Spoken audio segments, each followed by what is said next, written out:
Biri, biri, bom, bom.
Mono.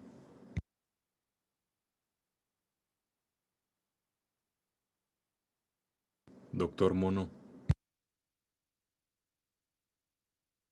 ¿Qué pasó? ¿A quién le tenemos que mandar las preguntas? ¿A ti o al doctor Eduardo? No, al doctor Eduardo.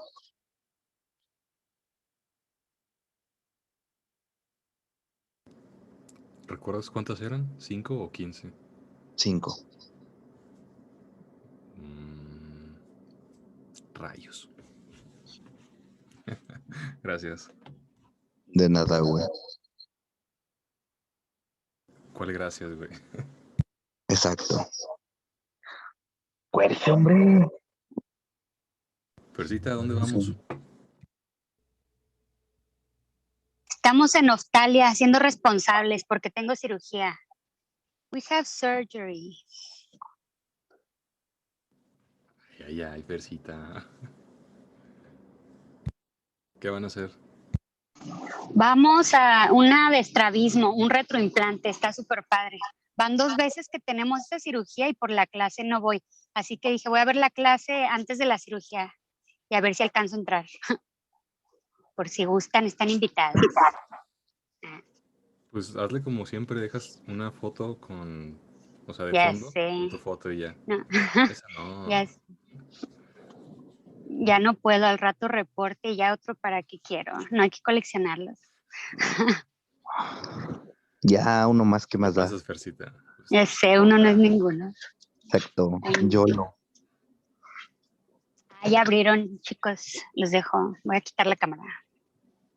bye, buen día. Igual, thank you. Bye.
Compañeros, ¿qué les gustaría que les preguntara de mi tema sobre anestesia?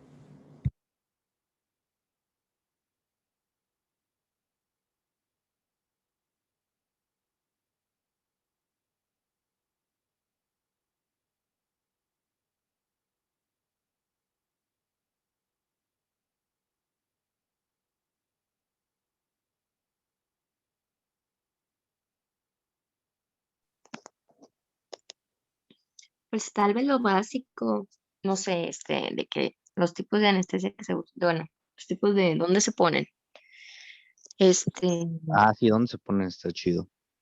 sea, porque pues, ay, y entro el loco.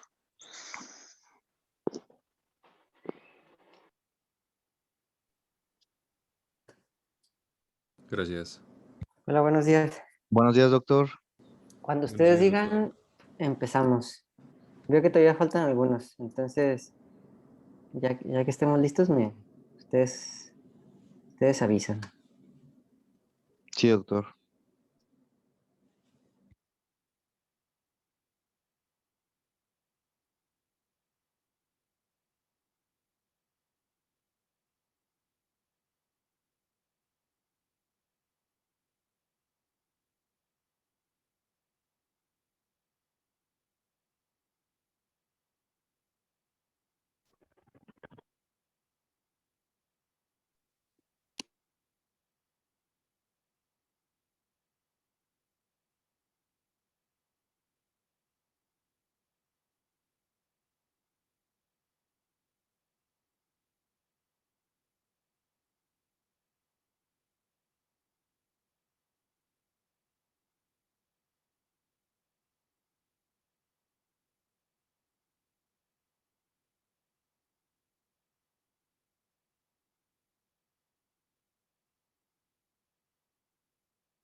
Chicos, me voy a desconectar. Falta alguien, ¿verdad? Todavía.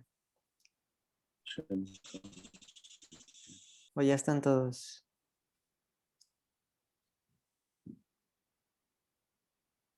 Creo que ya estamos, doctor.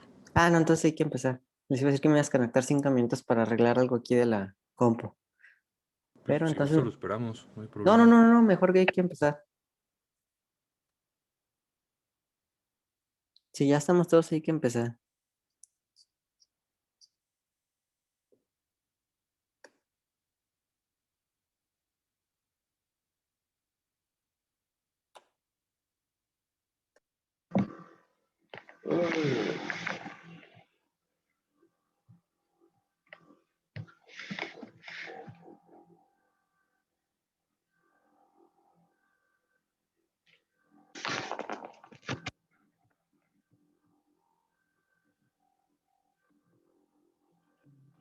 Sí.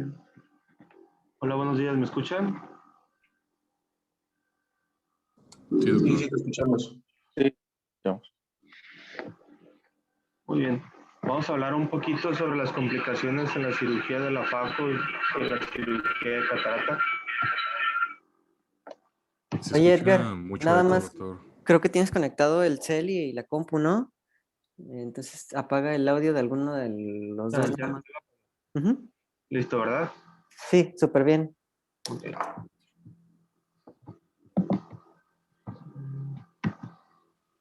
Bueno, vamos a hablar un poquito sobre paso a paso un poquito de las complicaciones que nos podemos llegar a encontrar y vamos a hablar un poquito sobre la experiencia de lo mismo, de cómo fue nuestro aprendizaje en la facu.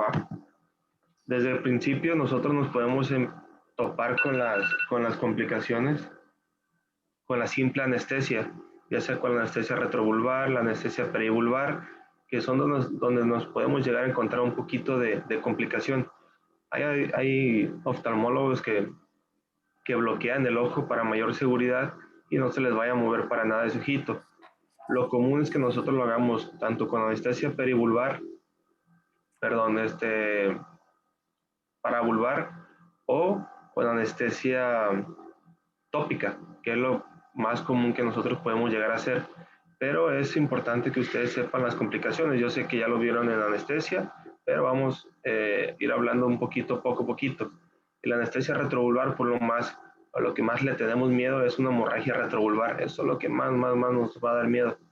Y una anestesia perivulvar, que va por ahí, algún hematoma, una quemosis, entre algunas otras cositas.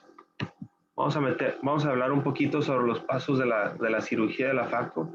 Desde el principio, todo, ahorita se van a dar cuenta que todo paso es mega importante. Si no hicieron un paso bien, ya se les va a ir complicando lo demás. Desde la incisión, la capsulorhexis, hidrodisección, la extracción, la aspiración y hasta la colocación del lente y el cierre de la herida. Lo importante aquí es que ya vieron todos los pasos estos, pero yo les voy a hablar solamente de las complicaciones. Ya saben que una incisión tiene profundidad, un trayecto, una entrada a cámara anterior y una anchura. Como ven en la imagen de la derecha, ustedes se dan cuenta que dice 11A, 11B. Nos muestra cómo sería lo correcto y cómo nos estaríamos yendo hacia lo incorrecto. Si hablamos de profundidad en la 11A, como muestra aquí mi mouse, podemos encontrar que puede ser o muy superficial, como muestra aquí la raya, o muy profunda. Si es superficial, no va a preservar la integridad del techo, pero nos va a importar un poquito, más o menos un poquito más, si la hacemos muy profunda, porque vamos a tener una exposición del espacio supracoroideo, podemos tener un sangrado, podemos tener prolapso de iris, entre algunas otras cosas. Si hablamos del trayecto, puede ser o muy larga, que es lo que más común nos va a dar problemas, o muy corta, como lo tenemos aquí. Si la hacemos muy larga, como lo vamos a tener hasta acá, compromete la visión de la cirugía y aumenta el riesgo de quemadura. En la entrada en cámara anterior, vamos a ver si es prematura o es avanzada. Vamos a verlo aquí. No asegura, si es prematura, no nos va a asegurar el efecto valvular, que es lo que más nos va a importar al momento del cierre de la cirugía o el término de la cirugía. Y si está ya avanzada, nos va a distorsionar un poquito la córnea al momento de estar nosotros haciendo la faco. Y nos puede llegar a crear una quemadura ahí en la entrada. Ahorita vamos a hablar un poquito sobre eso. Y hablando de la anchura, ustedes como se dan cuenta acá donde estoy señalando abajo a la derecha, si está ajustada vamos a poder tener problemas para nosotros estar metiendo ahí la punta del faco a los instrumentos, como se dan cuenta acá donde estoy señalando. O si es muy holgada, nosotros no vamos a poder tener una buena amplitud de cámara o una hermeticidad de la misma y nos va a estar fugando mucho líquido. Ahorita vamos a hablar un poquito sobre todo. Las incisiones esclerales, hablando rapidito sobre ella, vamos a tener diferentes complicaciones: sangrado, preincisión superficial, profunda, tunelización superficial y profunda, corte larga. Pero lo que más nos va a importar, ¿qué es lo que nos va a causar? ¿O qué es lo que va a estar causando? Aquí, si tenemos un sangrado, es que hay compromiso de vasos ahí, algún pterigión, alguna vascularización ahí periférica como algún panus. Si hacemos la preincisión superficial, tenemos un globo hipotónico, material inadecuado, experiencia del cirujano que no es tan buena o es poca. Y así, tunelización corta tenemos una hipertensión ocular, tunelización larga tenemos una hipotensión ocular, y así entre otras cositas. Es una tablita para que revisemos. Estas imágenes están padres. Si ustedes se dan cuenta, del lado izquierdo donde estoy señalando, arriba a la izquierda tenemos una incisión muy limbal o muy pegada ya al limbo. Si se dan cuenta, nos sangra un poquito, como muestra aquí la imagen. Del lado derecho, cuando nosotros estamos haciendo la fajo, por la fuga de líquido o solución, empieza a hacer una quemosis y nos empieza a estorbar un poquito en manos un poquito inexpertas. Al principio nos pasa mucho, pero lo que puse aquí en la imagen de abajo, vean, es un túnel.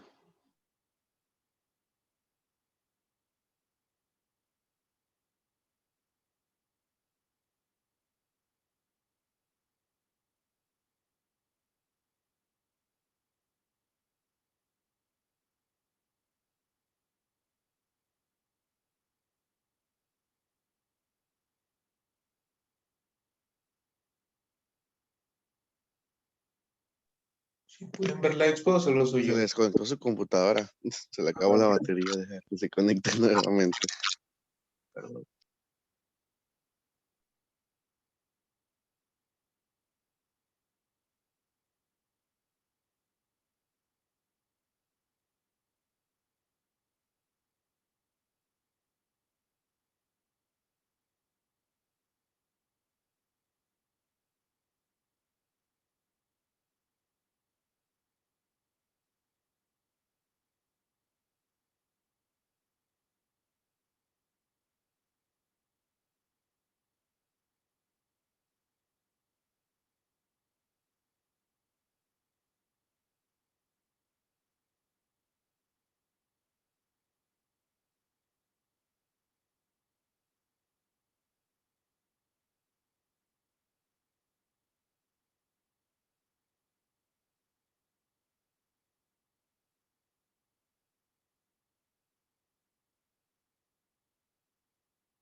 Perdón, chicos, tuve unas fallas ahí técnicas.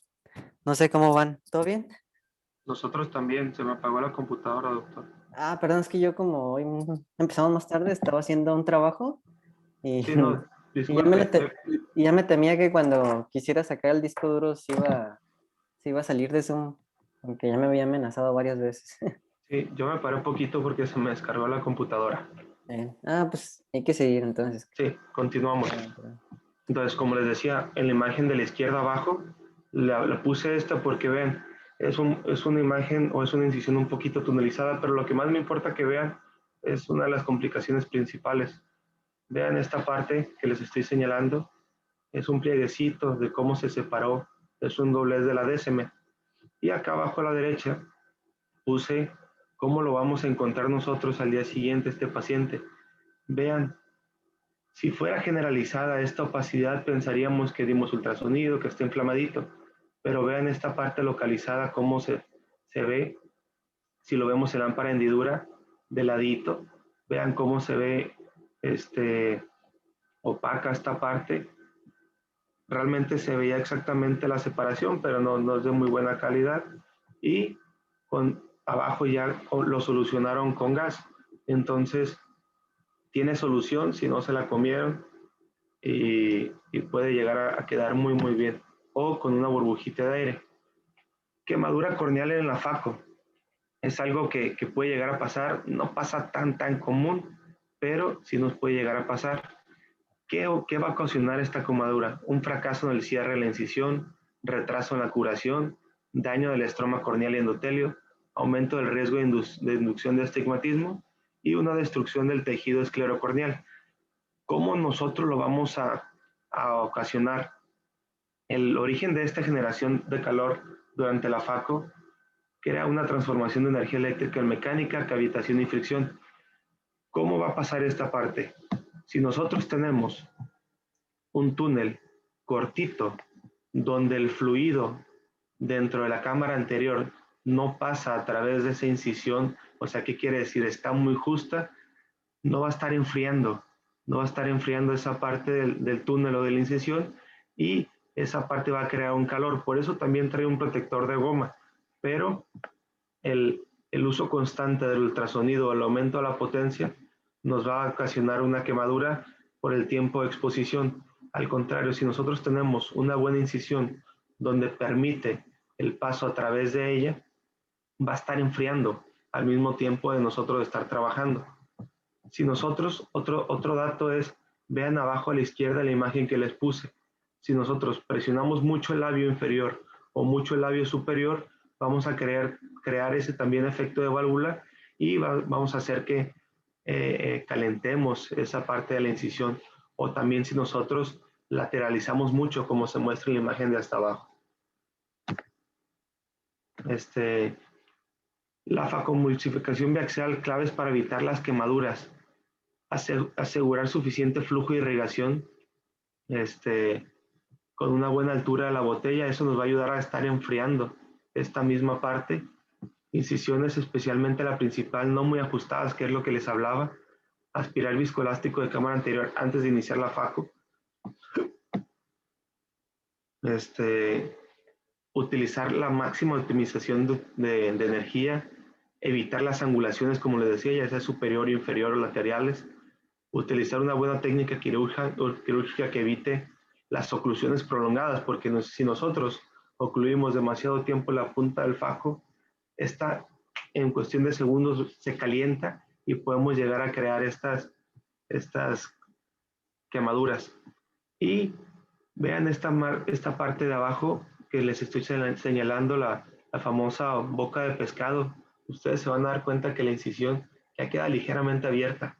Ustedes salen y fuga líquido, ya no es una incisión valvulada. Dice el libro que la mejor opción o la mejor forma de sellar esa incisión no va a ser con un punto que vaya de córnea clara a limbo. ¿Por qué?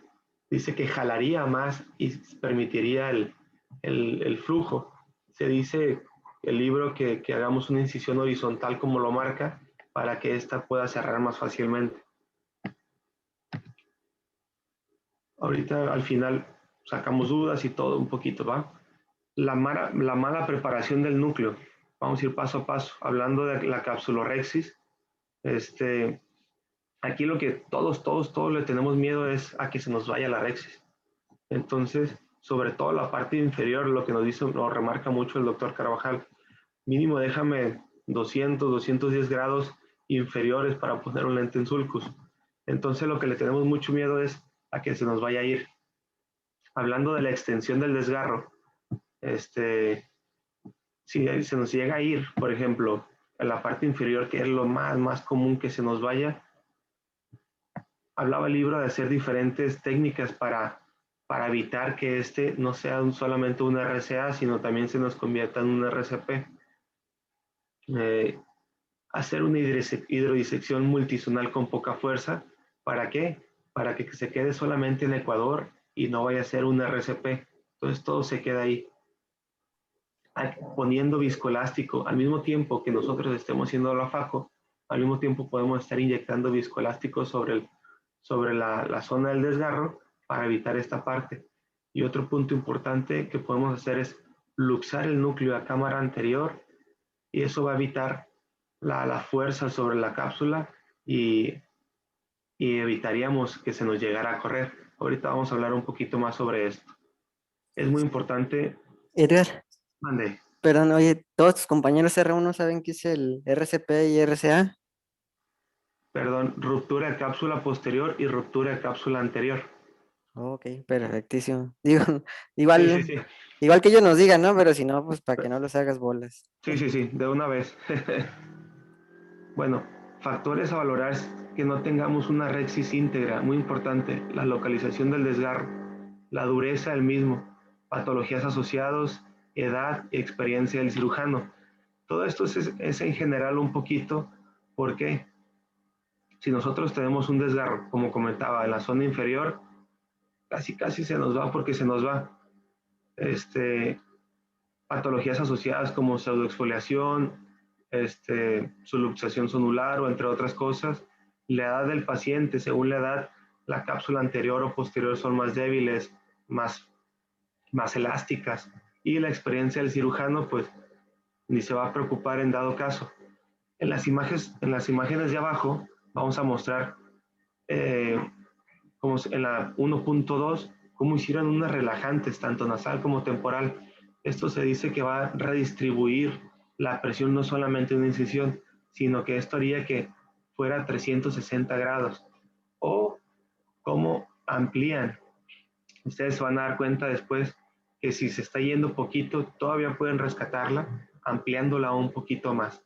Vamos a hablar un poquito sobre la facomulsificación en el saco capsular. Como les decía, 2 o 3 capsulotomías de descarga para distribuir la tracción 360 grados. Dejamos las masas más cercanas al desgarro. ¿Por qué? Eso nos va a ayudar.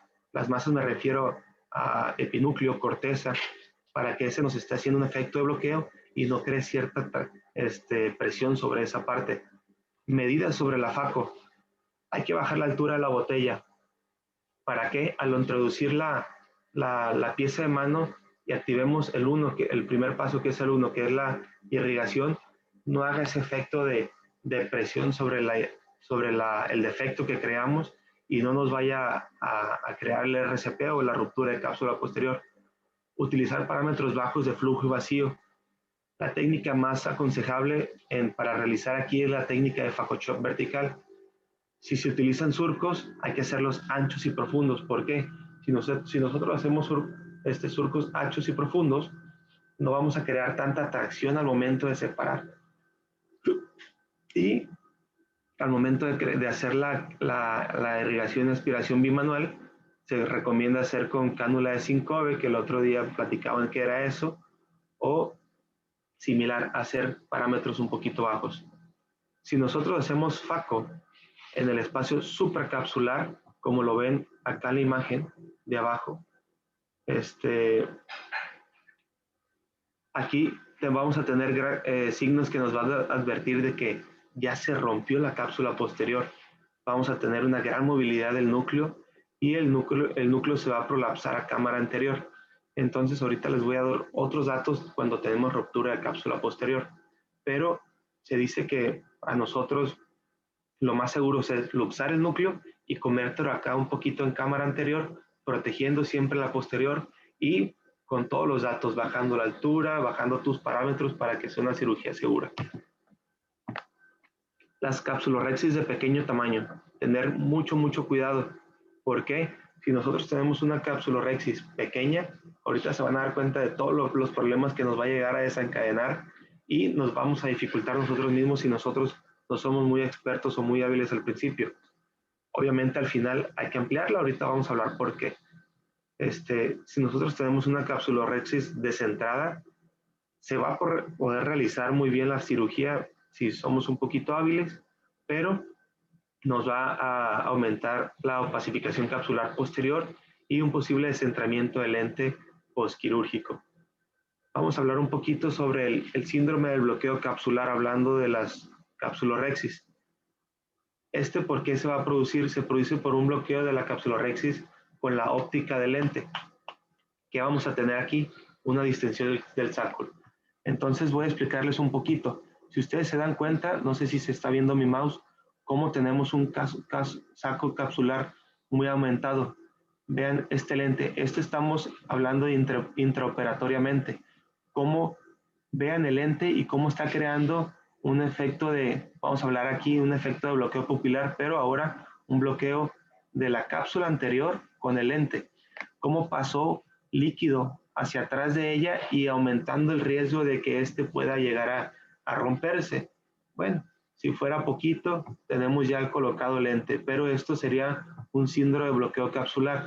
Si nosotros lo tenemos posquirúrgicamente hablando, ¿qué nos puede llegar a pasar aquí? Si ustedes se dan cuenta, acá en la imagen de la derecha se ve blanquecino. ¿Qué nos va a crear? Nos va a aumentar miopía porque nos está anteriorizando el lente y hay algo, o cómo se conoce esta parte blanquecina, se llamaría lactocrumenácea. No sé si el doctor la conozca con otro nombre, la verdad yo no conocía ese nombre. Y el tratamiento de esta va a ser con una capsulotomía Jack láser. Eso haría que el líquido fugue hacia el espacio posterior y así resolviendo este problema. Problemas de la contracción capsular es el descentramiento del lente, como habíamos hablado, o una oclusión del mismo eje visual. Aquí tenemos la contracción capsular, van a dar cuenta, es una transformación fibrogenética de las células epiteliales cristalinas, ya sean ecuatoriales o subcapsulares anteriores. ¿Qué nos va a ocasionar esto? La famosa fimosis capsular. Vean esta parte, imagen abajo a la izquierda, vean cómo tenemos una rexis pequeña. No necesariamente era de ese tamaño. Nos habla de que si tenemos una rexis pequeña, ese mismo cápsula anterior va a ir contrayendo de tal manera de que nos va a cerrar, va a aparentar una capsulorexis muy pequeña, muy pequeña. Obviamente, si tenemos pupilas más grandes que eso, nos va a crear una imagen borrosa.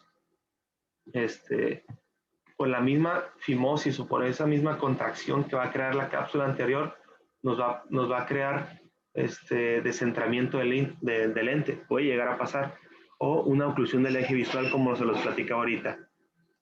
¿Qué nos los va a dar o qué nos va a ayudar o factores importantes en esta parte? Una rexis pequeña, como platicábamos, alteraciones de la barrera hematoacuosa, pseudoexfoliación nos va a ayudar a aumentar este riesgo y no eliminar bien las células epiteliales subcapsulares anteriores o dejar restos de esta misma. Esto nos va a ayudar a aumentar este riesgo. Si ustedes se dan cuenta acá a la derecha, si nosotros hacemos una capsulotomía anterior con Jack láser temprana, nos va a ayudar a ampliar esta parte y a que se elongue la cápsula anterior. Al revés, la oclusión de la cápsula posterior tras el Jack láser. Estoy hablando un poquito sobre el posquirúrgico. Si nosotros, ¿qué nos va a crear esto? Es una hiperproliferación de células epiteliales en forma de perlas de Elschnig alrededor de la capsulotomía. Vean esta parte, cómo se creó toda esa parte y se dice que puede llegar a simular otra cápsula posterior porque se dice que puede ir creciendo centrípetamente. Hay que evitar capsulotomía posterior lo más grande posible en capsulorexis y más pequeña en el diámetro de la óptica. Se dice que esto nos va a ayudar a crear este efecto de oclusión de la cápsula posterior tras la capsulotomía. Entonces ahí son como que tipsitos para ir mejorando un poquito nuestros resultados.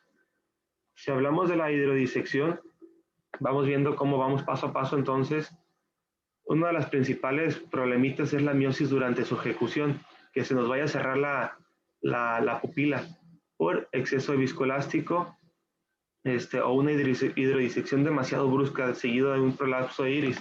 ¿Por qué? Vean la imagen.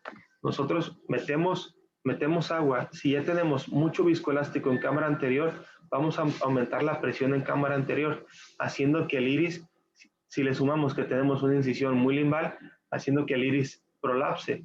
Entonces, es un iris que ya tocamos y el iris tocado ya no tiene la misma amplitud de midriasis. Y hablando que pasa poco frecuente, pero puede llegar a pasar y se dice que es poquito grave, es una ruptura de cápsula posterior. Sí pasa, la verdad. ¿Por qué motivos? Nosotros metemos demasiado líquido y podemos llegar a romper. Si ya estaba dañado, iatrogénicamente hablando, ya estaba débil, tenemos una catarata subcapsular posterior, un plastón posterior. Entonces, todos esos datos van a ser importantes para el momento de una hidrodisección segura. Podemos llegar a crear un bloqueo pupilar y podemos llegar a crear una subluxación del cristalino, hablando de cosas poco frecuentes, pero sí pasa, la verdad. Si nosotros creamos una rotura o una ruptura de cápsula posterior, como les decía, pasa muy común en cataratas subvasculares posteriores como una placa densa. Entonces, dense cuenta cómo tenemos esta imagen superior derecha, cómo al momento del flujo ya está pasando el líquido hacia el vítreo. Entonces puede llegar a pasar en vitrectomías previas donde no hicieron FACO y al momento de hacer la vitrectomía anterior, bueno, un poquito anterior, le dieron un lleguecito a la posterior y ya estaba roto. Selló un poquito por el cristalino, pero ya estaba rota esa posterior. Y es muy común, como se ve en la imagen, metemos la cánula y llegamos a atravesar por la parte del ecuador o un poquito posterior. Entonces, al momento en que nosotros introducimos líquido y lo hacemos no gentilmente, es ahí donde se nos va a romper. Podemos llegar a crear también un bloqueo pupilar. ¿Cómo vamos a crear esto? La solución atrapado posterior al cristalino. ¿Esto qué va a hacer? Va a empujar el cristalino hacia la parte anterior y eso va a hacer que se tense rápido el ojo y ustedes se van a dar cuenta que rápido sube, crea un efecto de bloqueo pupilar agudo y aumenta un poquito la presión del mismo. Pero si nosotros lo detectamos rapidito, deprimimos y listo. Como se dan cuenta aquí, meten la canulita entre la cápsula anterior y el iris y eso va a hacer que libere. O una subluxación del cristalino, que podemos llegar a tener también. Aquí hay algo que se llama síndrome de retropulsión iridiana. ¿Qué nos va a crear esto? ¿Cómo lo van a llegar a ver? Vean ustedes, ustedes entran con su pieza de mano o irrigación, aspiración y se van a dar cuenta que dilata rápido, dilata muy raro. Hay una profundización de cámara anterior, hay una dilatación pupilar exagerada y un aspecto de cóncavo del iris. ¿Por qué va a crear esto? El paciente, según si está con anestesia tópica, puede llegar a presentar un dolor en esta parte. Es reversible, puede ser muy rápido reversible al mismo tiempo de la cirugía y se dice que está más dado en pacientes miopes o muy relacionado con longitud axial. Esto es al revés. No tenemos un bloqueo como era la introducción de líquido acá, sino esto va a ser al revés. Todo líquido va a llegar a quedarse en cámara anterior. ¿Por qué? Por bloqueo del iris con la cápsula anterior, haciendo que todo líquido quede solamente en la cámara anterior y nosotros metemos líquido, ustedes se van a dar cuenta que se amplía mucho la pupila. Eso estaríamos hablando de un síndrome de retropulsión iridiana. Solamente estamos metiendo y manejando líquido en la cámara anterior y nada en la cámara posterior. Factores predisponentes, como les decía, ojos largos, el sistema de infusión, altura de la botella muy alta, altos flujos, factores intraoperatorios, contacto iridocapsular 360, lo que les decía, ese contacto va a llegar a crear un cierto sello ahí, una entrada brusca de líquidos, los viscoelásticos dispersivos y entre otros factores. Los riesgos quirúrgicos nos va a dar una hipertensión ocular, dolor, como les decía, según la anestesia que tengamos, quemadura incisional, fluctuaciones de cámara anterior, contracción pupilar, alteraciones pigmentarias y hasta alguna ruptura capsular. El diagnóstico diferencial de esto y que nos puede llegar a pasar es que tengamos unas cámaras anteriores profundas que digamos, ¿será o no será uso excesivo de viscoelástico que al momento de nosotros meter más líquido y ya teníamos presión dentro del ojo, pues nos va a llegar a simular esta parte? Vitrectomías previas, ¿por qué?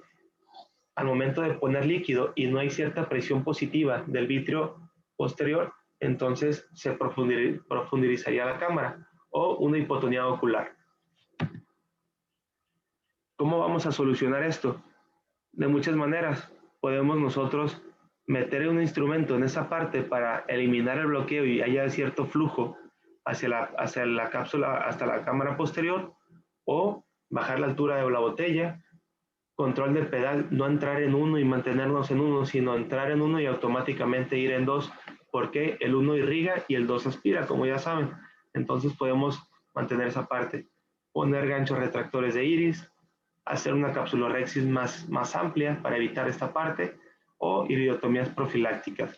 Pero la verdad es que poco pasa, pues. Otra parte importante que nos puede llegar a pasar dentro de la cirugía es una hipertensión ocular aguda intraoperatoria. O sea, ¿cómo se va a caracterizar? Un aplanamiento brusco de la cámara anterior, una expulsión del viscoelástico, prolapso de iris y endurecimiento del ojo. Ahorita vamos a hablar un poquito sobre todo esto. Etiología, causas externas. Demasiada tensión orbitaria por la misma anestesia que nosotros pudimos llegar a poner, tanto retrovulvar como perivulvar o paravulvar, o nos los va a estar dando una hemorragia retrovulvar. Es ahí donde nosotros tenemos que tener mucho cuidado y estar muy pendientes. Causas relacionadas con el paciente. El mismo blefarostato. Por eso es que nosotros tenemos que tener un blefarostato que no cree demasiada presión. Todos crean presión, pero hay blefarostatos que ustedes se han dado cuenta que nosotros podemos llegar a regular o no crean tanta presión. Una hendidura palpebral muy pequeña. Estos pacientes crean presión. O un blefarospasmo esencial. Se van a dar cuenta que tenemos pacientes que están haciendo este movimiento durante toda la cirugía. Causas intraoculares de aumento o de hipertensión intraocular. Un bloqueo pupilar, como lo platicamos. Esta parte importante, un síndrome de inversión de fluido, o el famoso síndrome de misdireccional. Ahorita vamos a hablar de él. O una hemorragia aguda supracoroidea. Esos son los datos que tenemos que tener siempre presentes cuando nos pase esto. Si hablamos de un misdireccional, ¿esto qué va a hacer? Es una acumulación de líquido de irrigación detrás de la cápsula posterior. ¿Qué estamos hablando? Vean mi imagen de abajo a la izquierda, cómo el líquido pasa a través de las ónulas. Puede ser a través de las ónulas o a través de la cápsula posterior por una ruptura. Entonces, está pase líquido, y junto con el vítreo, mismo se van a crear bolsas de líquido abajo. Se van a crear bolsas de líquido abajo, haciendo que se cree una presión en la parte posterior, y eso nos haga un aumento de la presión intraocular. Vamos a tener un aumento brusco de esta presión vítrea, un aplanamiento de cámara, ojo muy duro, y nosotros lo vamos a llegar a ver también como un prolapso de iris. Factores de riesgo: alteración sunular, mala dilatación pupilar, unos movimientos bruscos del diafragma iridocapsular sonular, excesiva altura de la botella. ¿Por qué? A veces hay sónulas que están muy íntegras, pero si nosotros tenemos mucha presión dentro del ojo, vamos a hacer que haya cierto paso a través de esta sónula, y pasaría como se ve en la imagen de abajo a la izquierda. Alguna ruptura capsular o cataratas ya muy negras. El manejo de este misdireccional, vamos a tenerlo en 5 pasos. Suspender la entrada de fluidos, eso es lo más importante, porque si nosotros seguimos metiendo líquido, puede llegar a pasar también cuando nosotros ponemos azul para teñir. Ustedes se van a dar cuenta que se tiñe el vitrio y eso va a ser una cirugía más difícil. Otro paso es el cierre de la incisión y presión sobre el globo ocular. El diagnóstico diferencial lo vamos a hacer con el oftalmoscopio indirecto o ahí mismo con algún lente. El tratamiento médico, el tratamiento quirúrgico. Ahorita les voy a hablar un poquito sobre la maniobra de Chandler y vitrectomía. Vean esta parte. Ya que nosotros ponemos hipotensores tópicos, osmohipotensores IV, como es el manitol, vamos a hacer que deshidratemos un poquito el vitrio, haciendo que esta presión positiva del vitrio disminuya mucho. Está como una de las opciones el balón de Honan, que es crear presión anterior sobre el globo ocular y de tal manera que poco a poco vaya disminuyendo la presión del mismo. Pero lo que más normalmente yo he visto es la maniobra de Chandler. Nos ha pasado al momento de la cirugía, tenemos un misdirectional o una presión muy amplia o muy grande, perdón, Y lo que hacemos a 3.5 o ya 4 milímetros de limbo, de preferencia de la parte temporal, metemos una aguja de 23 Gauss, entonces con una puede ser solamente funcionando o puede ser con una jeringa de insulina y tratar de aspirar esas lagunas que se crearon de líquido dentro del vitrio. Entonces eso nos va a ayudar mucho. O ya sea con una vitrectomía posterior, ponemos un trocar y hacemos un poquito de vitrectomía para bajar toda esa presión y poder continuar nuestra cirugía. Otro problemita que podemos llegar a tener, poco común, pero nos pasa, la verdad, una hemorragia. Perdón, Edgar. ¿En qué pacientes de repente son en los que más comúnmente te pasa eso del misdirection? ¿En qué pacientes? Uh-huh. En, ¿Alguien le ha tocado ver o leer, no? Bueno, es que por eso te interrumpí, porque fíjate, sí, adelante. Este síndrome casi siempre pasa, curiosamente, en ojos nanoftálmicos o acercándose así como la longitud axial corta, ¿no? Entonces, pues es bien terrible. Entras ya con una cámara medio estrecha, con un ojo con mucha tendencia a la hipertensión o ya hipertensión, y aparte de todo, pues se te viene todo para adelante, ¿no? De repente no puedes ya ni entrar a cámara, se te sale todo el viscoelástico en cuanto repones. Entonces, en estos pacientes son en los que hay que estar bien atentos, ¿no? Para hacer la maniobra de Chandler. Esto se cree que es porque el cuerpo ciliar de casi todos está con una dirección ecuatorial o a veces hasta posterior, pero en los ojos pequeños, al parecer, los procesos ciliares tienen una dirección anterior. Por eso también son más propensos al glaucoma maligno y a todas estas cosas. Y nada más era eso, Edgar. ¿Quieres continuarle? Muchas gracias, doctor. Disculpa. Sí, muchas gracias. Sí, lo que comenta el doctor es muy importante sobre el glaucoma maligno, solamente que aquí en esta parte es debido a la solución intraoperatoria. Ya después van a leer un poquito sobre el glaucoma maligno y se van a dar cuenta. Hablando sobre la hemorragia supracoroidea aguda intraoperatoria, vean la imagen de abajo, cómo vamos a tener esa hemorragia supracoroidea. Entonces, el principal factor es la hipotensión transquirúrgica. Hablando un poquito sobre la fisiopatología, va a producir una difusión de fluido desde las venas de la coriocapilar al espacio supracoroideo, creando una efusión supracoroidea. Las arterias ciliares posteriores largas y cortas se alargan debido al aumento de la distancia entre la esclera y la coroides desprendida, entonces eso va a hacer que empiece a fugar. Si nosotros le sumamos que ya tenemos vasos débiles, pues vamos a crear estas hemorragias. ¿Qué tenemos que hacer? Aquí lo más importante, vean esta hemorragia, que no involucra polo posterior, pero es importante poder detectarla. Parar, aplicar presión externa, hipotensores sistémicos y corticoides postquirúrgicos para poder controlar esa parte. La verdad, yo creo que nunca me ha tocado ver una. Pero pues pasa, ¿verdad? Hablando de la FACO. Una ruptura de cápsula posterior. Aquí viene lo más importante, más importante, o lo más común que nos puede llegar a pasar a todos los cirujanos que llegamos a operar, tanto FACO como extracapsular. Hablando un poquito sobre las complicaciones, esto lo puse en primero, ¿por qué? Porque como dice Carlos, el doctor Carlos, yo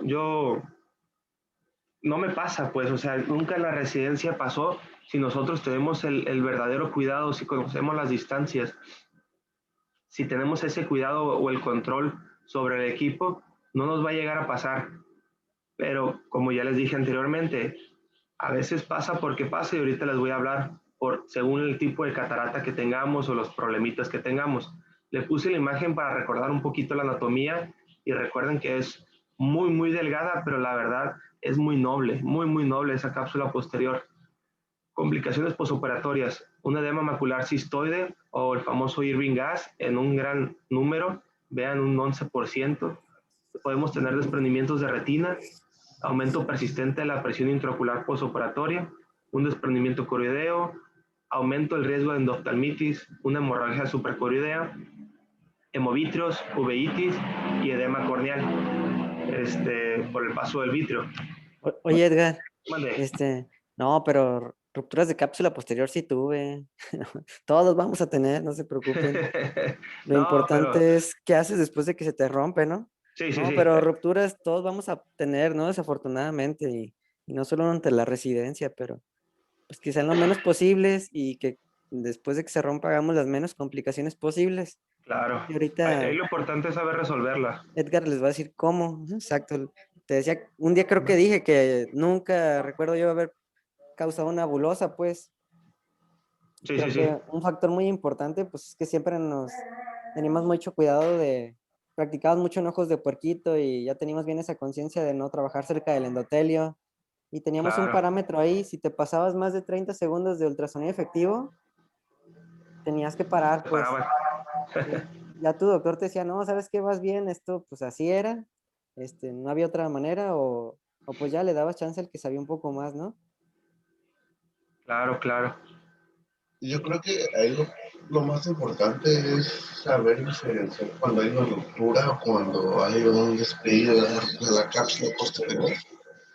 Porque obviamente tenemos que aprender a verla, a ver cómo se está rompiendo para saber cómo reparar y cómo evitar pues que suba más el vitrio. Esta imagen también se las puse porque yo hablo de zonas seguras al momento de la irrigación y aspiración. Vean ustedes la parte periférica de la cápsula. Si se dan cuenta es más gruesa. Si ustedes llegan con su IA o irrigación aspiración con la boquilla hacia arriba sobre la cápsula anterior en la parte periférica, no pasa nada. ¿Está la cámara apagada? Siempre he estado explicando. Perdón, pensé que estaba mi cámara prendida y todo el rato les estuve explicando con mis manos. Si tenemos entonces en esa parte periférica, nosotros vamos por esos restos corticales, es muy seguro, no pasa nada. Ustedes meten su irrigación aspiración o su pieza de IA y es muy, muy segura periféricamente hablando. Pero si ustedes van al centro posterior con su pieza, con su irrigación aspiración, esa cápsula posterior se les va a venir porque se les va a venir. Y en muchas partes no pasa nada. En muchos casos, la agarras y la sueltas, la agarras y la sueltas. Pero a veces con poquito que la agarres, ya se rompió. Entonces vamos a hablar un poquito de la clasificación. Podemos tener sin ruptura de hialoides o con ruptura de hialoides. Nosotros sabemos que tenemos ahí la hialoides anterior. Entonces esa hialoides nos va a evitar el paso del vitrio hacia cámara posterior y cámara anterior. Entonces si tenemos con ruptura de hialoides, vamos a tener con caída del material nuclear a vitrio y sin caída de material nuclear. Entonces, eso va a ser muy, muy importante para nosotros al momento de resolver. Porque si ya tenemos caída de material a vitrio, pues ya tenemos que entrar, parar, hacer vitrectomía anterior, poner lente e ir a la parte posterior a comernos esos pedacitos de núcleo. Pero si no tenemos caída de material nuclear, podemos hacer 2 incisiones, ahorita les voy a explicar cómo, y hacer vitrectomía anterior, poner lente en sulcus o en bolsa si tenemos un buen remanente, ahorita les voy a explicar también, y eso va a hacer que tengamos un buen resultado. Durante la facomulsificación, cuando nosotros tenemos la pieza de mano, eso es lo más común, pero la verdad, si ustedes desde el principio agarran esa lógica de sé cuánto mide mi puntita, sé qué tan profundo ir, no la van a romper nunca con el faco, nunca, créanme. Si ustedes son seguros y conocen la dinámica de la faco, de su pedal, no la van a romper con el faco. ¿Por qué? Siempre están un poquito anterior. y si utilizan el vacío a su favor, mucho mejor. La irrigación y aspiración es la segunda causa, como les decía. Queremos ir por los restos corticales a la parte central posterior y no, hombre, es el principal error. Hay que ir a la zona periférica donde es más gruesa y ahí, créanme, a mí nunca me ha pasado que la agarre y le pase algo al anterior. Nada, nada, nada, siempre con su boquilla hacia arriba, limpiando, aspiran, van más fuerte y van hacia el centro. Eso para mí es la parte más segura. La parte más difícil es el lugar de las 12, donde tenemos nuestra incisión principal y la visualización no es nada buena. Si a eso le sumamos que hicimos una mala incisión, por eso la importancia de ser siempre una buena incisión. Mala incisión, aparte tenemos quemosis, tenemos una alberquita o una laguna por la quemosis. O sea, todo es importante. Ya no nos va a dejar ver muy cómodo. Entonces hay que poner lente y aspirar después de eso. Se asocia mayores rupturas a una pseudoexfoliación, como ya conocen, un trauma, cataratas polares posteriores, como les hablaba anteriormente, persistencia del vitrio primario y entre algunas otras cirugía de vitrio con iatrogenias y entre algunos otros factores que ya hemos ido conociendo. Entonces, si ustedes se dan cuenta, si nosotros tenemos un buen fluido, como se ve en la imagen de abajo, un buen flujo abajo, una buena presión, está el pedacito de catarata ahí chiquito, sigue siendo cierta presión contra el vitrio y no deja pasar el vitrio, pero si nosotros sacamos la pieza de mano sin meter viscoelástico al mismo tiempo de salir, o sea, haciendo cierta presión sobre el vitrio, todo el vitrio va a pasar a cámara anterior, cámara posterior, y pues vamos a tener que hacer cierta vitrectomía, ¿verdad? Situaciones de riesgo en estos pacientes. Ahorita vean la imagen de abajo, está muy padre. Es una imagen con irrigación, aspiración. Vean ese plieguecito que se creó porque nosotros fuimos con la boquilla hacia abajo y entonces hizo ese besito, ese pliegue. La verdad, en la mayoría de los casos tú la sueltas y está íntegra, no pasa nada. Es, como les decía, es muy noble. ¿Se la puede Pero la señalar, verdad, por cuando favor? menos te lo mande. Que si ahorita que pueda, se las puede señalar los plieguecitos. Sí, miren, les voy a mostrar aquí. Vean la boquilla de la pieza de la IA y vean cómo se crea este pliegue. Esto es lo que ustedes tienen que tener muy presente al momento que estén haciendo la irrigación, aspiración. Muchas veces no estamos bien enfocados, no conocemos esos datos y nosotros estamos dándole, ay, no pasa nada. Pero cuando aquí el reflejo rojo juega un papel muy importante. Si estamos bien enfocados, buena posición de cabeza y nos ayuda el reflejo rojo, en cuanto ustedes ven ese dato, deténganse. Hay pedales que tienen para tener un reflujo, entonces dejen el reflujo o solamente paren y solito se va a salir, ¿ok? Situaciones de riesgo de ruptura de cápsula posterior, una cámara estrecha, inestabilidad de cámara anterior, cataratas muy negras, cápsulas posteriores flácidas, les va a tocar pacientes vitrectomizados o donde hacemos facovitrecto y no reponemos el líquido o el vitrio. Cuando hacemos la colocación de los trocas nos queda un ojo hipotónico y el ojo hipotónico va a hacer que profundicemos cámara al momento de estar metiendo nuestros instrumentos. Entonces va a ser una cápsula posterior que va a estar haciendo este movimiento, miren, un cierto papaloteo. Aguas con eso. Nosotros nos complicamos mismos, o pupilas mióticas. Esto nos va a ayudar o nos va a complicar también o nos va a aumentar el riesgo. 4 signos característicos. Estos son importantísimos. 4 signos característicos de que ya rompimos esa cápsula posterior y aún tenemos restos del núcleo que no nos dejan visualizar. Profundidad espontánea. De repente teníamos una cámara anterior normalita, bonita y de repente está muy amplia. El núcleo está más posterior de lo que estaba. Tú lo ves ahí medio extraño, pero ya está más posterior. Pérdida de eficacia del faco. Nosotros estábamos bien cómodos y de repente decimos, oye, aumenta el vacío o ¿sabes qué? Se tapó. pero no, realmente es porque ya hay vitrio y el vitrio está ocluyendo nuestra punta, nuestra pieza de mano, y entonces la eficacia ya bajó. Dificultar para atraer el material nuclear.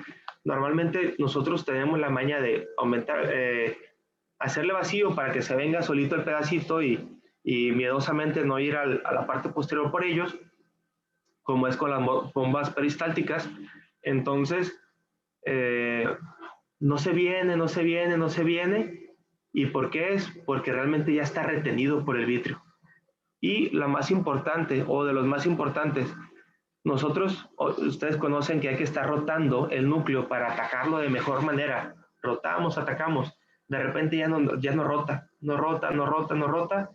Hay que sospechar de vitrio. Entonces, o también una pupila ya dismórfica, un poquito ovalada, rara, o también con un hisopo podemos llegar a ver que haya vitrio o no haya vitrio, ¿ok? En la incisión, ¿verdad? Plan quirúrgico. Aquí lo más importante es impedir que se agrande la ruptura y pase a vitrio cámara anterior. Eso es lo más importante. En cuanto ustedes lo detectan, dejamos paso 1 del pedal. ¿Por qué? Paso 1 es irrigación. Vamos a seguir manteniendo cierta presión contra el vitrio. Como se ve en la imagen de la derecha abajo, vean cómo está irrigando. Eso es un paso 1. ¿Y qué está haciendo la cánula del otro lado? Estamos introduciendo viscoelástico. ¿Para qué?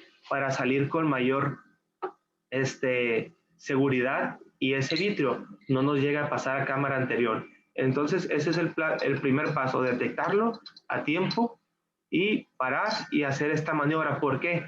¿Qué pasa si tenemos nosotros un pedacito chiquito ya de núcleo y en eso nos dimos cuenta que le dimos un besito a la posterior? Sí. Seguimos metiendo líquido y la presión que ejerce sobre la cápsula va a hacer que haga esto. Se va a ampliar. Entonces, si nosotros rápido lo detectamos, nos quedamos en paso 1 y salimos, ¿qué creen que va a pasar? La presión positiva del vitrio nos va a romper ese besito que le dimos y ustedes se van a dar cuenta cómo va a ser esto. Al contrario, si nosotros lo detectamos y le jugamos con la presión, introduciendo viscoelástico, no pasó vitrio. Ya el pedacito chiquito que nos quedó, nos los podemos comer de diferente manera o estrategia, pero eso es muy importante detectarlo y no salir. Es detectarlo y meter viscoelástico. Evitar que pasen fragmentos nucleares al vitrio. Si es grande el defecto posterior que creamos y se nos fue un pedacito, pues ya hay que ir por él. Se dice que si el fragmento es mayor al nervio óptico, hay que retirarlo. Si es menor, se pudiera llegar a quedar. Eso es la escuela que nos han dado, pero no lo dice el libro que leí. Edgar, una pregunta. Haz de cuenta, o sea, ya metiste el visco y después de eso, lo único que tienes que hacer es meter el lente intraocular y ya. Sacar tu pieza de mano, y eso es muy importante lo que comentas. Si fue un besito o un defecto chiquitito, pudieras llegar a meter tu lente intraocular, si tienes un buen remanente capsular posterior, y comerte el pedacito que quedó de núcleo bajando tus parámetros. Ahorita vamos a hablar de parámetros. Entonces, o ampliar tu incisión y comerte ese pedacito, o como se hacía anteriormente, meter una canulita como hablábamos anteriormente y ir deshaciendo ese pedacito con presión solamente de nuestra jeringa. Muy despacito, muy despacito, pero protegiendo ya que no pase vitrio a cámara anterior. ¿Te contesté? Sí, o sea, pero es que o sea, yo lo que me imagino a veces es de que, por ejemplo, no hay que reparar la cápsula posterior ni nada, ¿no? No, pues no se puede. No. Okay. Está muy delgadita. Sí, o sea, es que a veces, pues, no te imaginas. Sí. Entonces, va a ser tu trabajo de tesis, Fernando. Está bien. Reparar la posterior, ahí nos enseñas. Suturar la posterior. Entonces, 5 pasos. Impedir que se agrande el defecto y si ya está agrandado, evitar que pasen fragmentos nucleares a vitrio. hacer una muy buena vitrectomía anterior, muy buena vitrectomía anterior. ¿Para qué?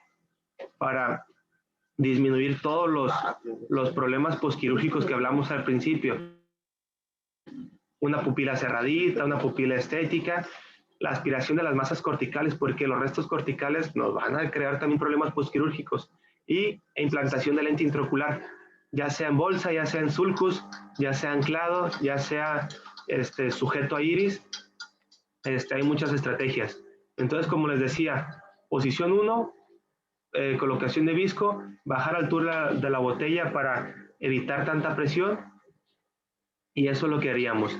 Parámetros en general, son parámetros en general, obviamente, bajar la altura más o menos a 40-50 centímetros de la cabeza del paciente. El vacío también es importante. Normalmente nuestra escuela es vacíos altos, pero normalmente hay que bajar ese vacío a un poquito, casi a la mitad. El flujo de aspiración bajo también, y un ultrasonido en 30 y 40%. Se dice que el ultrasonido torsional nos va a ayudar a no expulsar esos pedacitos de núcleo. Entonces nos ayudaría mucho en esa parte. Ahí te estás refiriendo a unos equipos en específico, ¿no? Con esos parámetros. Sí. Son equipos, por eso les dije, son muy en general y son equipos específicos. Ahí estaría La hablando, verdad, como pues, de un dice el equipo. doctor Carlos, Ujú. todos los equipos son diferentes, todos. Entonces, es un equipo específico.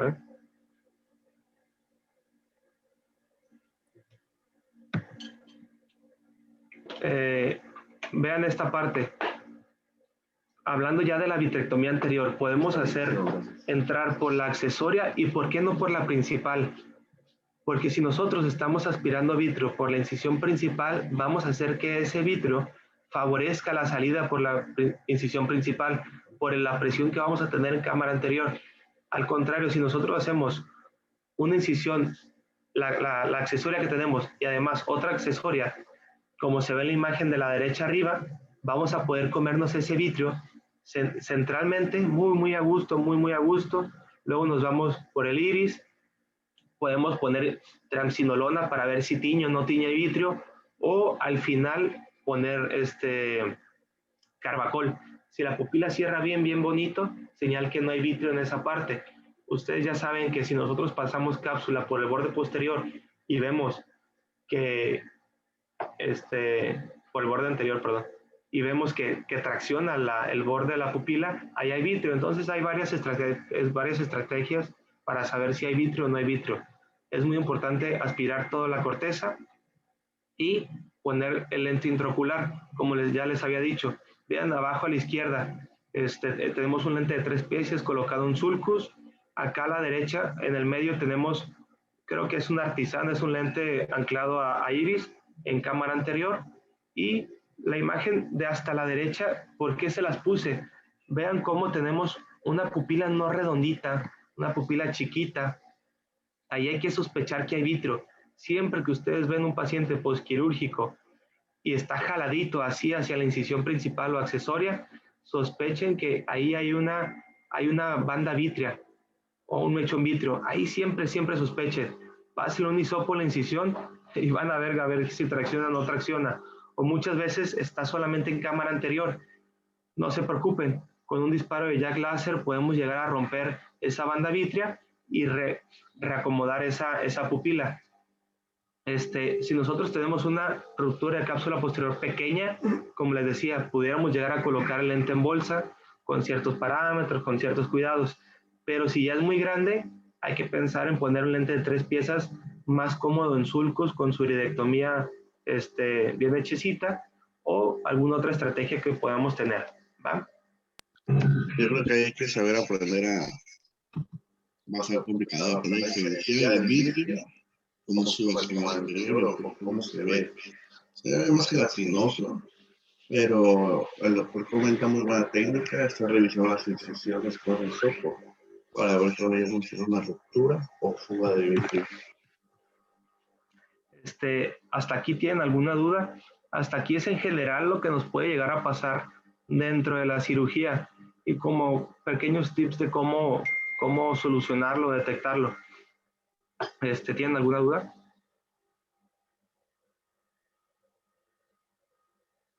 ¿Te puedes regresar tantito a la diapositiva anterior, la de los parámetros?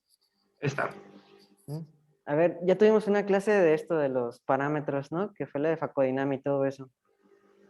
Si estamos hablando de flujo de aspiración y de ultrasonido torsional, ¿de qué equipo estamos hablando?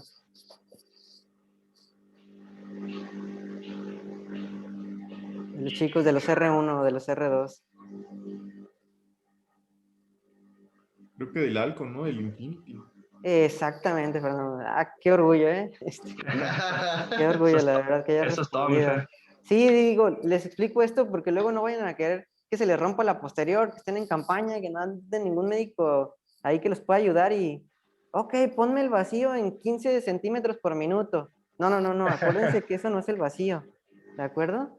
O sea, si ya de por sí un vacío de 200 es bien bajo, ok, o no les van a decir, ponme el torsional, ¿no?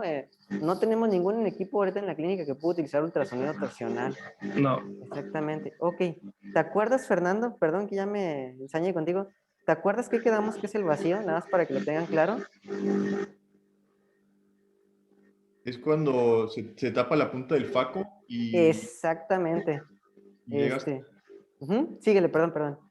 creo que llega hasta 500, ¿no? Más o menos. Le puedes subir, exacto. Normalmente tienen como hasta 500 los equipos. Pero exactamente, es la aspiración que tú vas a hacer, que se va a lograr cuando tengas tu punta ocluida. ¿Qué quiere decir esto? Que si tú le das hasta el fondo al pedal y tienes tu ultrasonido en 500, nunca va a subir a 500, ¿de acuerdo? Se va a quedar siempre como, o sea, se va a ver cómo no sube hasta arriba porque nunca logra ocluir. En cambio, el flujo de aspiración, que en los equipos en el Infinity, este parámetro es exclusivo para equipos de bomba peristáltica, como para el equipo Infinity o el Centurión. El flujo de aspiración es algo que a veces en los equipos viene como aspiration rate o rise time. Esa es la velocidad con la que el líquido va a salir del ojo, aun cuando no tengas ocluida la punta. ¿De acuerdo? Entonces son esas cirugías que si tú tienes un rest time en 40, pareciera que todo es en turbo, ¿no? Ni ves a qué horas desaparece la catarata. A veces, caray, ¿me la comí o no me la comí? Porque pues es una aspiración súper agresiva. Y pues perfecto, ¿eh? Ahora sí me dejaron orgulloso. Muy bien, Fer. Síguele. Ahora sí estoy Punto extra, Fer. Me pusieron de buenas. Aquí en siguiente, ya estaríamos hablando de qué nos puede llegar a pasar después de, no sé si tienen alguna duda, no sé, ¿quiere que hable? O sea, voy a hablar de TAS, doctor, o síndrome tóxico del segmento anterior y de endopta. Exacto, como que son los dos grandes. Sí, los dos grandes problemitas Sí, ¿qué horas son? Pues fíjate que luego me da pena con tu tío para que ya te empieces ahí con la consulta. Y creo que nos queda un día. El martes le asigné un tema a Jorge, pero no sé dónde voy a estar tú el miércoles. ¿Yo? Ajá. ¿Vas a estar disponible como para exponer? En Guadalajara, sí, doctor. Yo estoy disponible. Pues si quieres esto lo vemos el miércoles, que es el último día que tenemos clases. De todos modos, no profundicé mucho, doctor? Pues si quieres de una vez. Lo hice así amplios rasgos, porque pues son temas muy específicos, ¿no? No, sí. Entonces, de una vez. Ok, nos echamos rapidito, pues. Entonces, el famoso síndrome tóxico del segmento anterior, eso nos va a llegar a pasar en el posoperatorio. O el famoso TAS. Cuadro clínico. Perdón.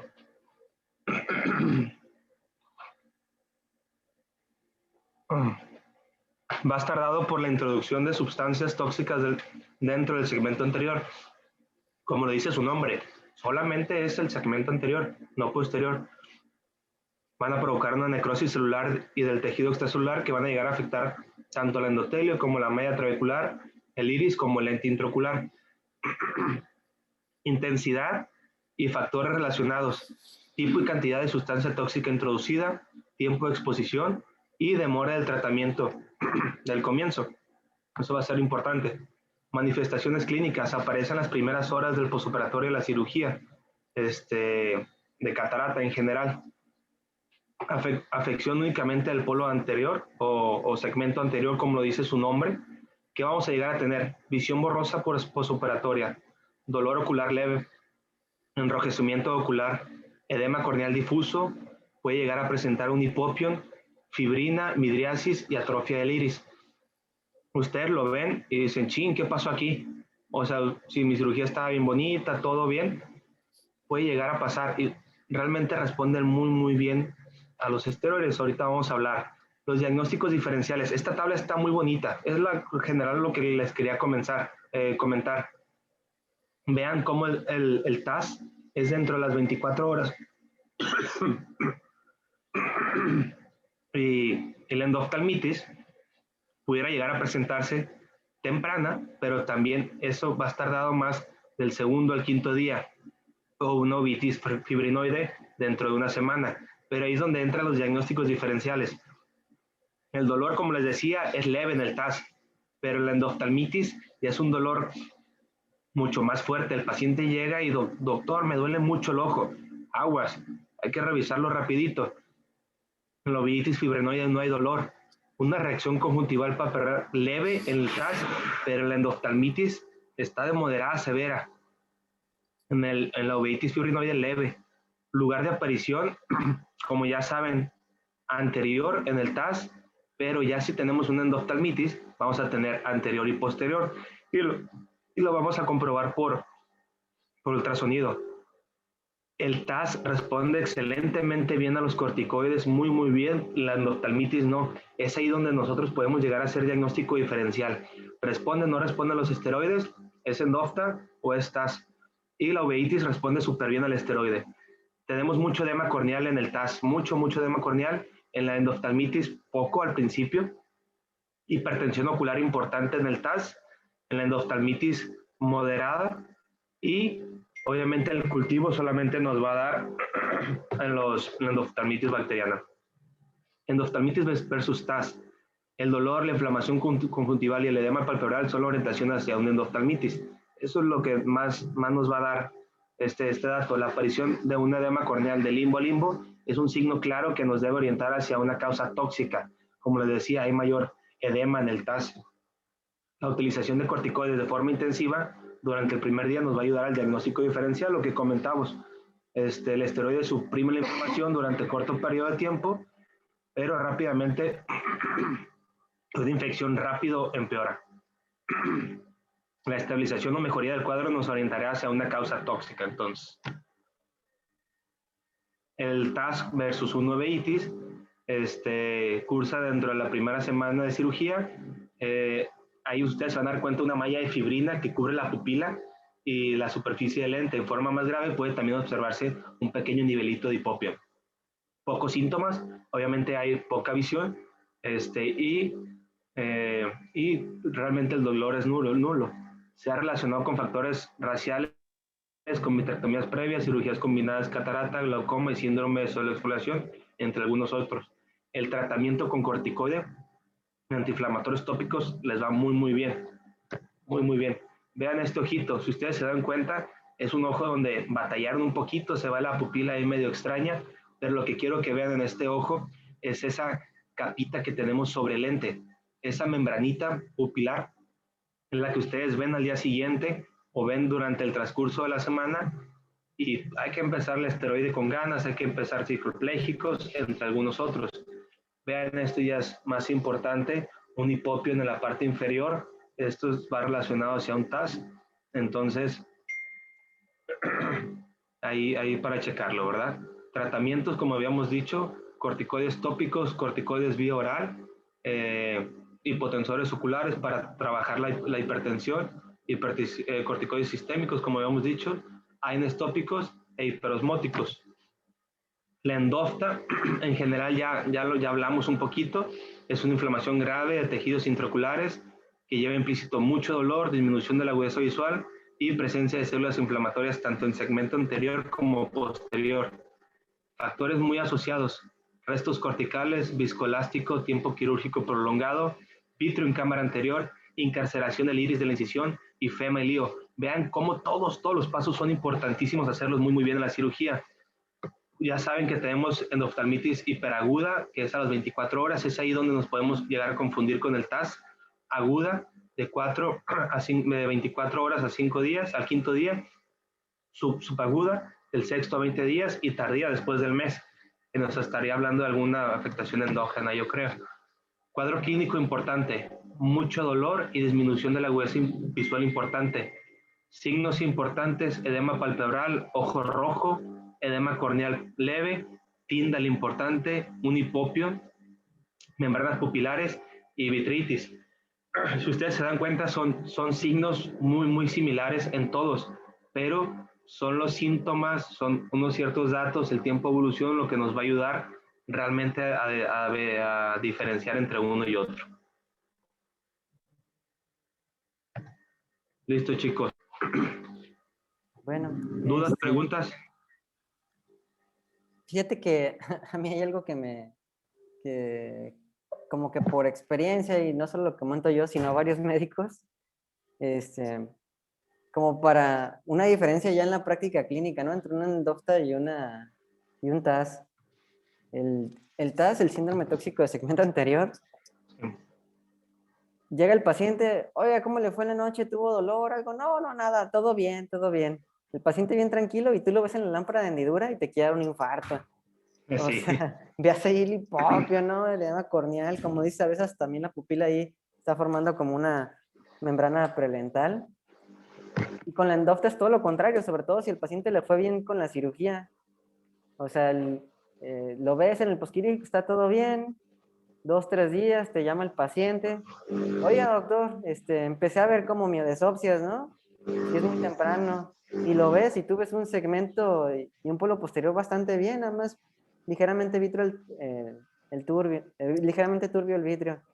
O si ya ves una endofta bastante avanzadita de más de 24 o 48 horas, pues ves un ojo terrible, el paciente es el que está bien angustiado porque no ve nada, le duele un montón, el ojo está súper aparatoso, ¿no? O sea, me refiero de lo externo, pues mucho edema palpebral, quemosis, y les decía, con el TAS es todo lo contrario, el paciente generalmente está bien tranquilo, ¿no? Así como que, no me duele, doctor, nomás veo borroso, pues, no sé si sea normal.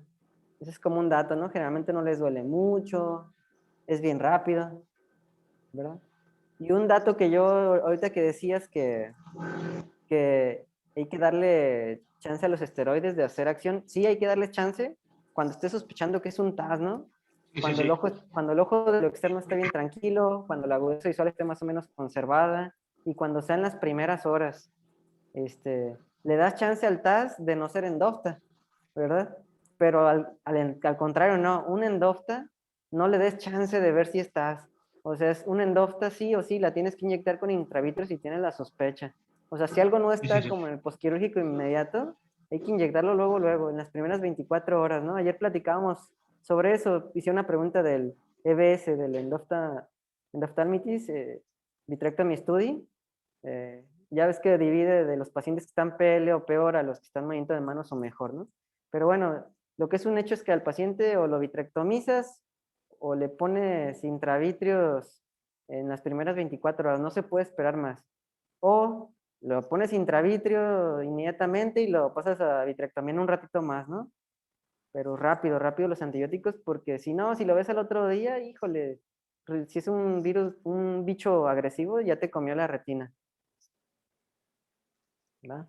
Y pues de lo demás, pues ya más o menos quedó muy claro, estuvo muy bien la expo de Edgar. Más o menos, Carlos. No, estuvo muy bien. No, realmente sí hay más tema, hay más datos importantes. Esto es como de los puntitos más importantes que yo vi, pero obviamente hay mucho más tema, pues, o sea, no. Pero si no, aquí nos llevamos como unas 4 horas. Claro. No, sí quedó muy bien. Yo creo que aquí lo importante es conocerlos, pero realmente, como dice el doctor Carlos, a todos nos va a pasar, es muy común, tenemos que estar preparados, mentalizados que vamos a tener un RCP, hay que saber identificarlos, hay que más que nada saber cómo se tratan. Pero a todos nos pasa una complicación, dicen que solamente al que no se le complica es porque no opera. Entonces, hay que echar ganas, hay que apoyarnos y cualquier pregunta, yo creo que tenemos a muy buen tutor que es el doctor Carlos, le podemos preguntar.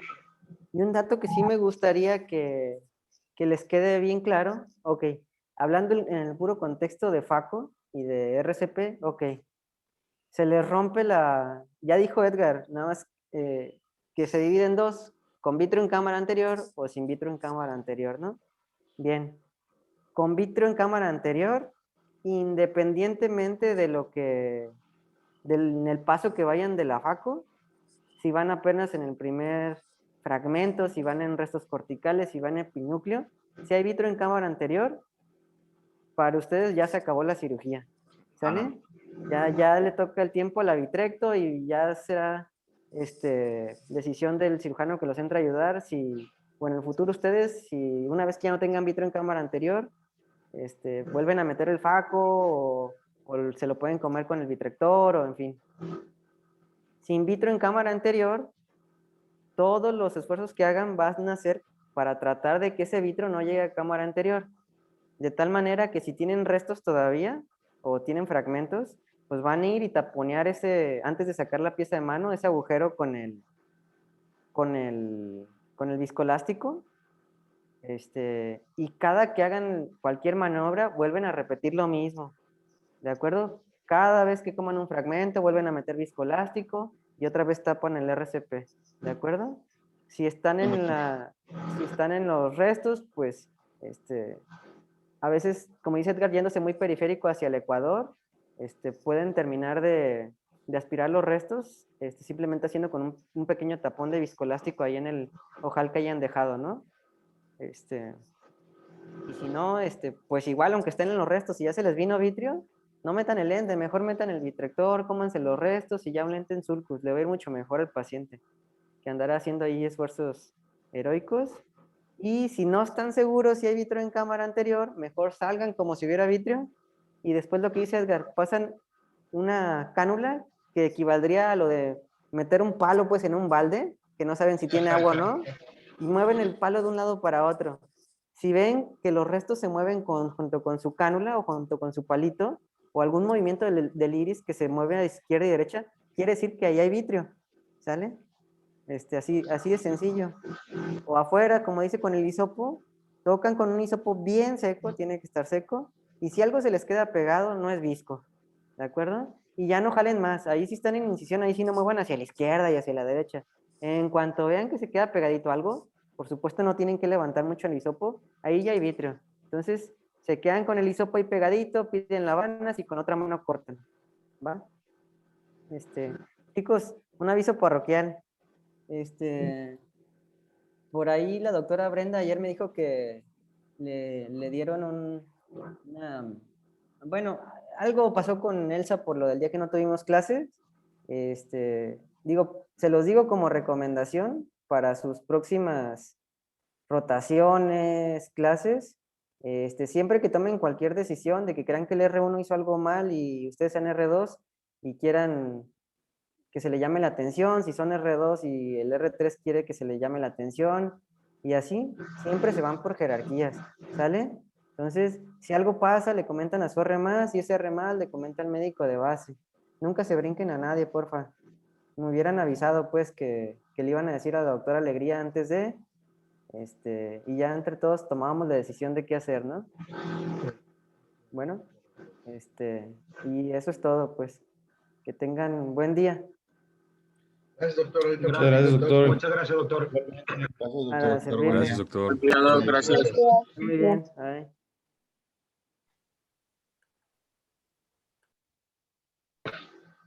Muy bien. ¿Cómo estamos, muchachos? Buenos días.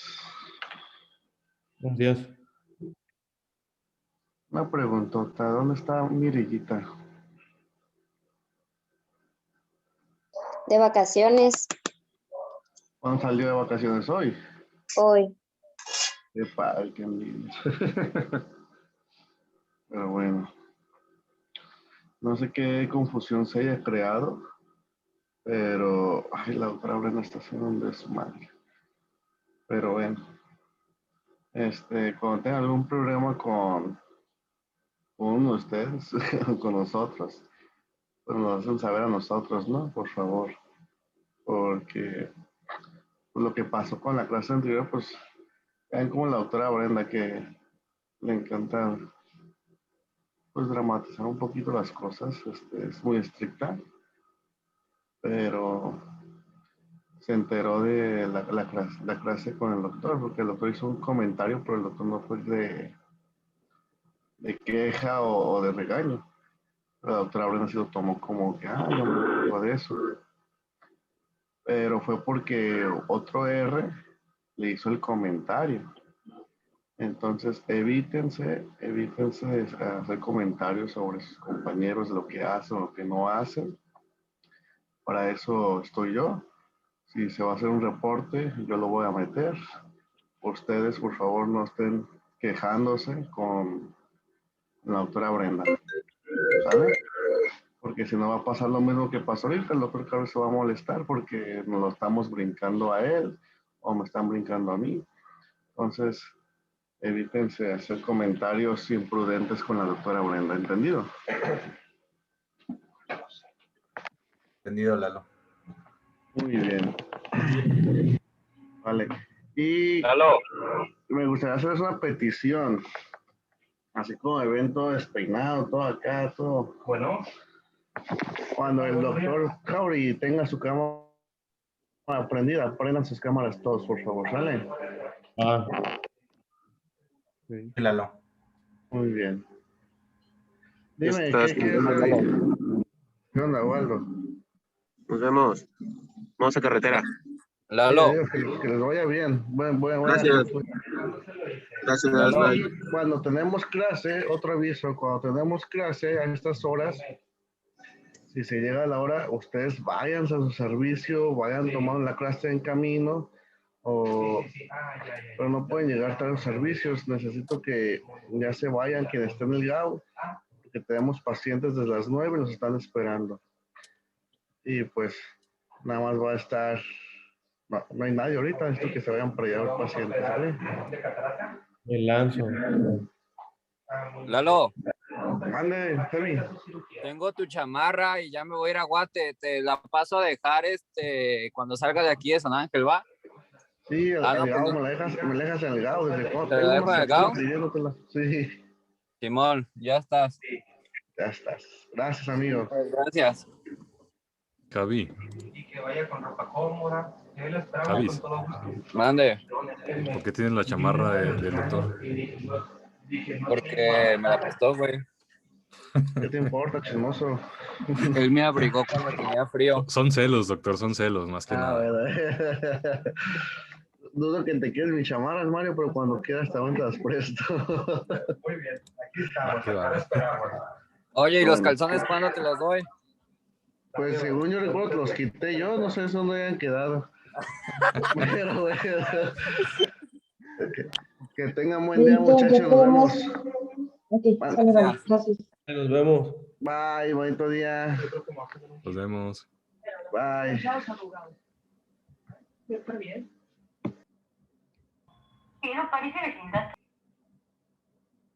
Ceci, ¿sigues por aquí? Bye. Sí, aquí estoy. Mira, ese es el problema. Ay, bye. ¿Por qué tienes? ¿Por qué qué? ¿Por qué tienes un bebé Yoda ahí? Está bien chido. Ese fue el problema, güey. Lo de ayer. Verá, mi amor. Es que nadie me actualizó con eso del bebé Yoda. Yo tampoco sabía. Eso me hace... Es que la doctora dijo que había alguien que tenía como un juguete o un monito, pues ese es el monito. Ese es el... ¿Y qué tiene contra bebé Yoda? ¿Qué le pasa? Pues no sé. Pues... Bueno, a mí se me hace como mucho, pues, porque está... Ahí está, güey. Está bonito. Sí, está chido. No es como que lo traiga agarrando así en la... Te lo puedes no, regalar no. a mí y entonces ya no te dirían nada. Yo le regalé uno a mi amor. Qué cuero. Sí. Bueno, pues frijol. Bueno, pues órale. Cuídense. Nos vemos ahorita. Se cuidan. Bye. Besitos. Bye.